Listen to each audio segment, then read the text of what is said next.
Mungkin tidak banyak yang tahu, Drs. Haji Dedi Wahidi, merupakan salah satu cicit dari seorang ulama besar di Indramayu, yakni Kiai Arsyad. Kiai Arsyad merupakan salah seorang pejuang kemerdekaan Republik Indonesia, yang begitu gigih melawan bengisnya kaum imperialis penjajah Belanda, hingga Jepang. Terinspirasi dari perjuangan sang ulama besar Kiai Arsyad, lelaki Parubaya yang akrab disapa Dewa, kemudian mendirikan Yayasan Pendidikan Darul Ma'arif, dari mulai TK, SD, SMP, SMA, SMKNU, SMK Kelautan, dan STKIP, yang tak lama lagi menjadi universitas. Hebatnya lagi, siapapun warga Indramayu yang ingin kuliah di kampus hijau, telah menggratiskan seluruh biaya kuliah. Sangatlah pantas jika kemudian anggota Dewan DPR RI ini, dari Partai Kebangkitan Bangsa, yang sudah 3 periode selalu berada di Senayan. Haji Dedi Wahidi ingin mewujudkan apa yang menjadi cita-cita luhurnya.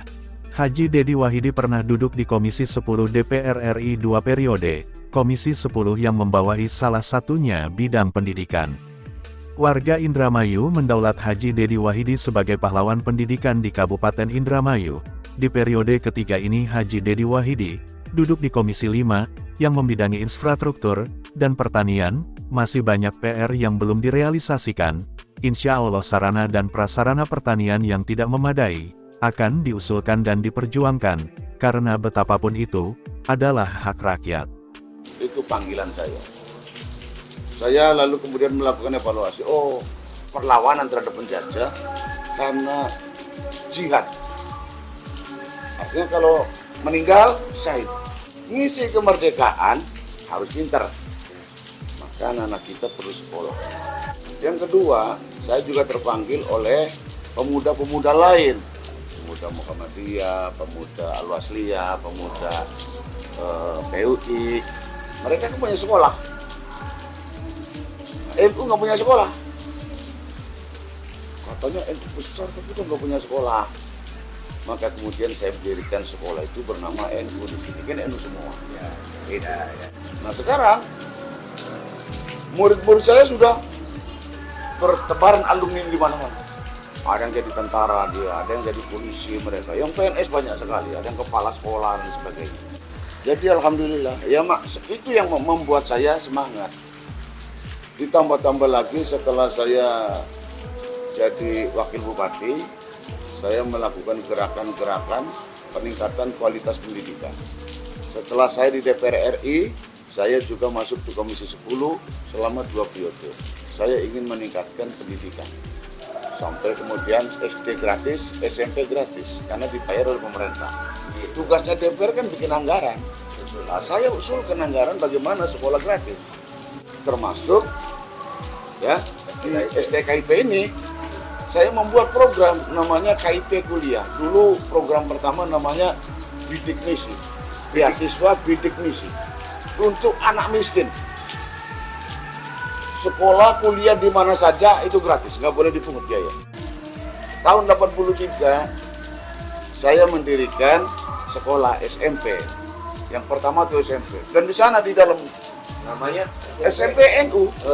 SMP NU tahun 83. Terus menyusul pindah ke sini setelah di sana tidak muat. Ya, animo masyarakat besar.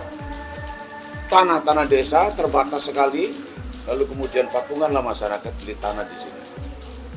Tanah yang pertama dibeli seluas 122 batak. Jadi nggak sampai 2000 meter. Nah, sekarang sudah 25 lebih ya. Berarti sudah ratusan ribu meter kan? Nah, gitu ya. Ya dengan ulah, dengan sabar, dengan semangat, ya kami akhirnya seperti ini.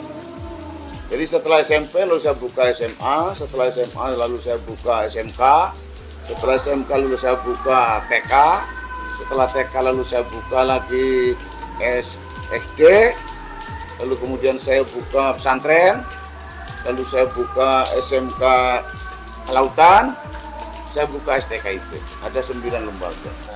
Kalau pengajar 400 lebih. Kemudian non pengajar kan, ada TU, ada staf, ada bendaharawan gitu kan.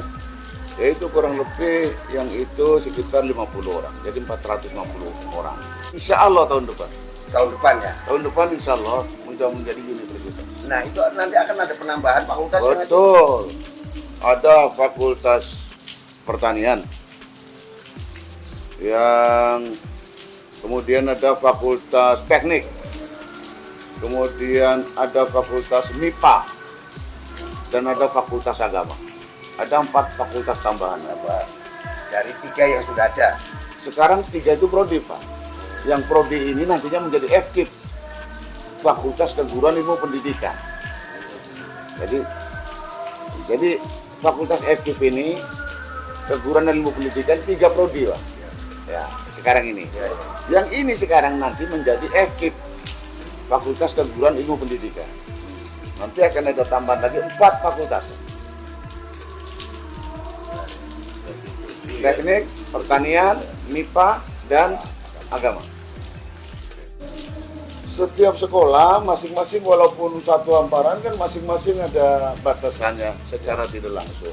Seperti SD sampai lihat sendiri kan. Untuk ekstrakurikuler ada olahraga di bidang voli, ada cabang bulu tangkis, ada sepak bola di sana, kemudian ada lagi basket, ada lagi futsal. Itu masing-masing sekolah punya. Oh, masing-masing sekolah punya. Malah STKIP selain ada khusus lapangan bola juga ada lapangan tenis lantai. Yang di samping sebelah Iya. sini. Ke depan nih menjelang 2024 nih. Apa Kak Haji? Ya, insya Allah nyalon lagi. Saya evaluasi setelah 2024. Apakah masih banyak irigasi yang perlu dibangun? Apakah masih banyak jalan desa yang masih perlu dibangun? Karena jalan desa yang leput, yang jelek, itu kan menimbulkan ongkos pertanian jadi tinggi. Ya, betul. Harga gabah jadi jatuh. Karena kendaraan nggak bisa masuk. Kemudian apakah rumah penduduk masih banyak yang perlu dibantu? Kemudian apakah penduduk masih banyak yang belum punya toilet? Ya. Apakah pesantren masih banyak yang belum punya MCK? Saya evaluasi. Kalau itu masih banyak, ya saya minta tetap di situ dulu. Termasuk bagi saya, media itu mitra. Bagaimanapun juga hebatnya saya, ya tentu terbatas. Kemampuannya untuk memantau desa. Ya, terima kasih masukannya. Demikianlah wawancara kami dengan Bapak Dr. Andes Haji Dedi Wahidi selaku maksud kami DPR RI Komisi 5 dan juga pemilik Yayasan Darul Ma'arif Kaplongan Karangampel Kabupaten Indramayu. Ahmad Kotip melaporkan.